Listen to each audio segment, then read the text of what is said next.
Dear students, let us start the discussion today on 09th February 2016 newspaper. The first article squarely fits into our corruption topic. It is by R.K. Raghavan. Let us see the preliminary inquiry and prosecution against the corrupt officials. What is the mechanism involved? Now, I am dividing that into two kinds over here. One is serving officers, next is retired officers. Before 1997 and after 1997 with regard to the serving officers in central government. Before 1997, for the officer about the level of the joint secretary, the permission of the central government is not necessary to initiate any initial investigation or preliminary inquiry. Now in 1997, Supreme Court declared it as violative of the constitution, that is right to equality.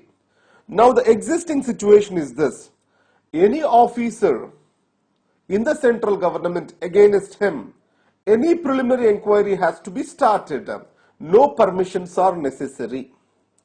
On the other hand, if you go towards a prosecution, with regard to prosecution, any level of officer, either the joint secretary or group D employee, for a prosecution the governmental permission is necessary. Now, coming to the retired employees, the same rule do not apply. For the prosecution of the retired employees, no permission is necessary from the government. So this situation is about to be changed. So now, the government is not promptly responding to the permission on prosecution. The Prevention of Corruption Act Amendment Bill, it is trying to change this situation by extending this, or as the maximum time being allowed now will be for 3 months if this bill is passed. Now, the protection for against prosecution or misuse of prosecution is also being extended to retired officers in this amendment. This is the situation. Now, the Tamil Nadu government recently has issued a directive which makes the governmental permission necessary to initiate any preliminary inquiry against corruption charges. The author argues that it's going to limit the freedom and independence of anti-corruption agencies further. With the existing history, if you take into consideration, as the corruption increases, more and more dilatory processes through permissions, which will derogate the fight against the corruption. That's what the author talks about.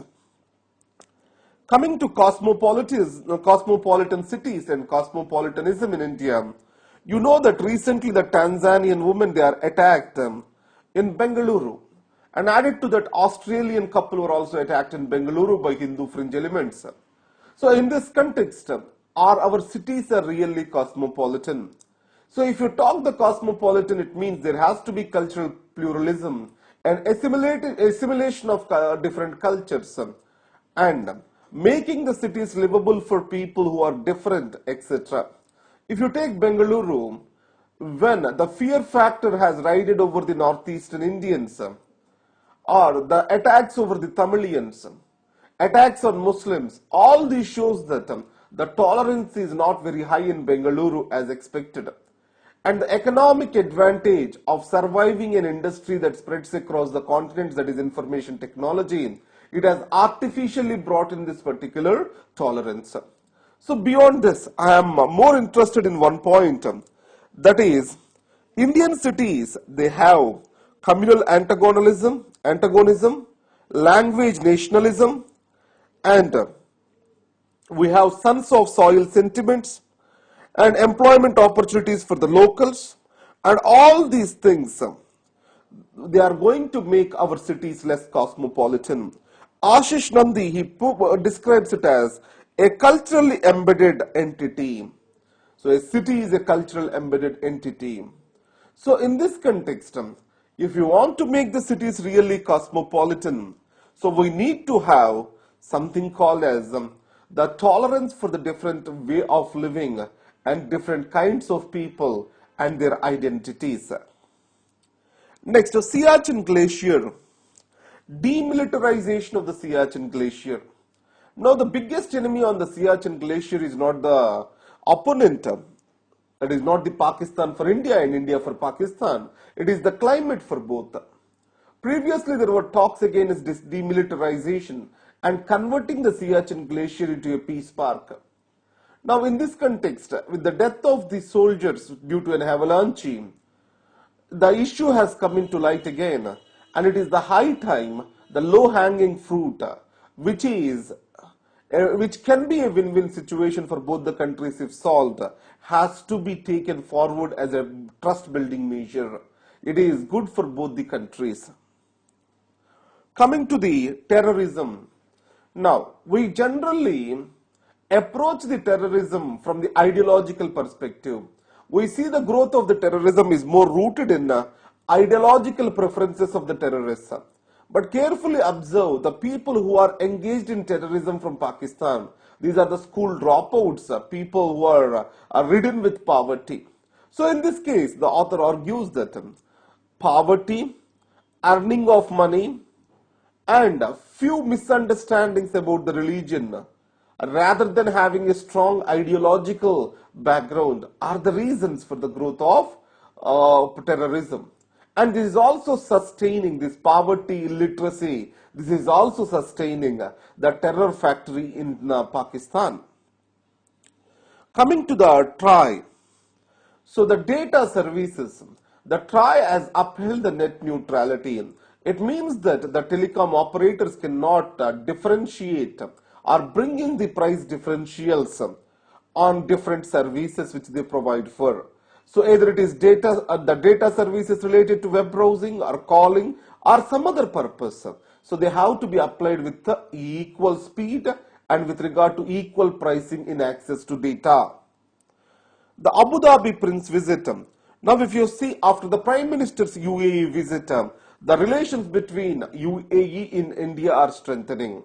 And the cyber security cooperation between these two countries has drastically reduced the so-called as it has improved the information sharing between India and UAE, which has led to the reduction of the people who are entering into Syria through Dubai and other areas in Abu Dhabi. Now this relationship will be extended to the airspace cooperation and also the nuclear understanding or else cooperation in the nuclear sector. It means the Abu Dhabi is interested in establishing a nuclear research center for which India will be helping out the Abu Dhabi. Coming to the US missile plants in Korean Peninsula. Now let us understand this way. Yesterday, North Korea has fired a missile into the space. Now obviously it has raised the tensions in South Korea. And South Korea is under the protective umbrella of United States of America.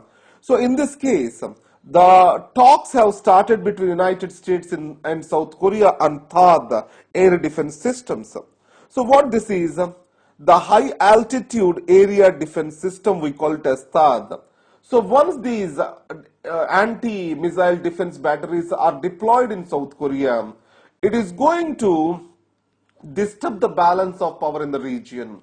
So the THAAD missiles will also be directed against neutralizing the Chinese missiles. Obviously, the strategic balance in the area will be disturbed. So that is the reason why the Russia and China, they reacted alike for the initiation of the talks between South Korea and United States on installation of anti-air defense systems. Coming to the David Hurley and Mumbai terror attacks. The Mumbai terror is directly connected to the Pakistan. As a proof to this, the handler of this Mumbai terror, Mr. Lakhvi, and then ISI elements, Lashkar-e-Toiba and JUD, all these, Jaish-e-Mohammed, all these are involved with Mumbai terror. To that extent, David Headley, the ISI agent, he has given the information with regard to this in US court. So it strengthens the India case in the Mumbai trial. So these are the important news for today. So thank you very much. All the best.